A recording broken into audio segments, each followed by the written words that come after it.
पहिल्यांदा म्हणजे यायला उशीर झाला म्हणून मी सगळ्यांची माफी पण मागते. पण उशिरा आली पण इतकं प्रेम भेटलं म्हणून मी खरंच आनंदी आहे. कारण की मला वाटलं नव्हतं जेव्हा फोनवर बोलायचे की माझे सगळे हे जे तुम्ही माझ्या बाजूला उभा बघतायत आणि समोर जे होते माझे भाऊ एवढं मला एक महिला असून सपोर्ट करते एवढं कधी वाटलं होतं. पण यांचं जे प्रेम दिसतंय की नक्कीच याच्याने मला स्वतःला अभिमान वाटतो की मी खूप मोठी आमची युवा सेनेची संघटना लवकरच उभं राहील. आणि नांदेडमध्ये कुठेही बघताल तर तुम्हाला फक्त युवासेना दिसेल. मी यांच्या वतीनं पण विश्वास देऊ शकते यांना भेटल्यानंतर. नांदेडमध्ये एकूण 9 विधानसभा आमदार आहेत आणि 1 विधान परिषद आमदार. 10 आमदारांपैकी 4 आमदार हे शिवसेनेचे असून युवासेना म्हणावी तशी मजबूत नाही. आपण कसं म्हणतो? दादा म्हणावी तशी मजबूतचं ना असं काहीच नाही. आमच्याकडे युवा सैनिक भरपूर आहेत. फक्त आता तुम्ही बसलेला होता तुम्ही बघितलं असेल की आमच्याकडे नियुक्त्या थोडं पुढे मागे झाल्या इलेक्शन झाल्या म्हणून. तर नक्कीच तुम्ही जे म्हणतात नाही आहेत तर आमच्या सगळ्याच्या वतीने तुम्ही याला आमंत्रण देतो जेव्हा आमचं शाखा उद्घाटन असेल की तुम्ही बघताल नांदेडमध्ये सगळ्यात मोठी कोणती संघटना असेल ती फक्त युवासेना तुम्हाला तेव्हा दिसेल. जिल्ह्यातील तमाम युवा सैनिकांना काय आवाहन करणार? जिल्ह्यातील तमाम युवा सेनावाल्यांना म्हणजे जे युवा आहेत त्यांना हेच सांगेल की युवा सेनेकडे तुम्ही यावं. कारण की आमचे जे मुख्य नेते आहेत एकनाथ शिंदे साहेब आणि आमचे संसदरत्न श्रीकांत दादा आणि जे अहोरात्र युवा सेनेसाठी महाराष्ट्रभर फिरता अशी पूर्वेशभाई यांच्याकडे बघून किमान तुम्ही हे कळायला पाहिजे की एक सामान्य माणूसासारखं ते दिवस रात्र काम करतात. एक आपल्यासाठी आपला भाऊ म्हणून उभं राहतात. तसंच आम्ही सगळे पण सगळ्यांसाठी एक सामान्य त्यांचे भाऊ असेल बहीण म्हणून उभा राहायचा प्रयत्न करतोय. आणि उद्याचं जेव्हा भविष्य आपल्याला बदल घडवायचा असेल तर तुम्हाला शिवसेनाशिवाय कोणीच अजून बदल घडवू शकत नाही. मुंबई ठाण्यामध्ये युवती सेना मजबूत आहे. नांदेडच्या युवती सेनेबद्दल काय सांगतो? दादा मी तेच सांगते. आज पहिल्यांदा नांदेडमध्ये एक युवती म्हणून मी आलेली आहे. पण आमच्या पक्षात युवती असेल या युवा असेल त्याला तेवढी संधी भेटते.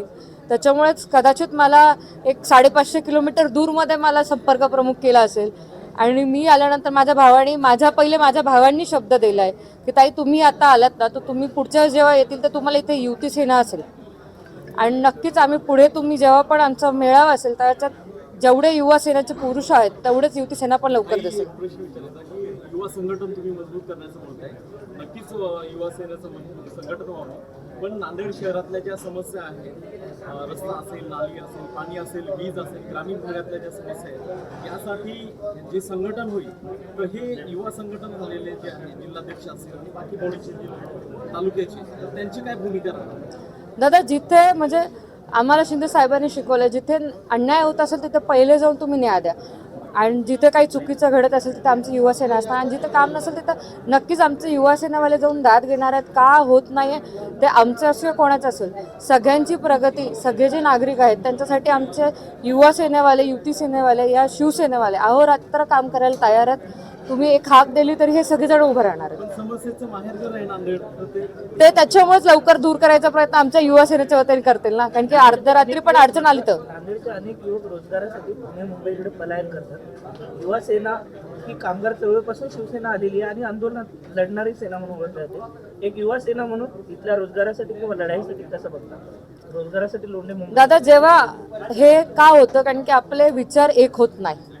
बऱ्याचदा आपल्याला वाटतं की आमच्या पण शहरात संभाजीनगरमध्ये तुम्ही बघितलं असेल असं होतं की पुण्याला शिकायला जायचं मुंबईला जायचं. पण जोपर्यंत आमचे विचार एक नाही झाले तोपर्यंत आमचं शहर कुठेतरी पुढे जात नाही.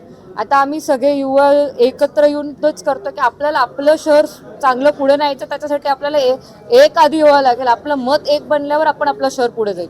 नाही तर आपण दुसऱ्याच्याच ताटात जास्त तूप आहे आणि आपला नाही बोलत बसलं तर कधीच आपलं शहर पुढे जाणार नाही. त्याच्यामुळे आमचा प्रयत्न हेच आहे की आपण सगळे एक झालं पाहिजे तर आपलं शहर पुढे जाईल.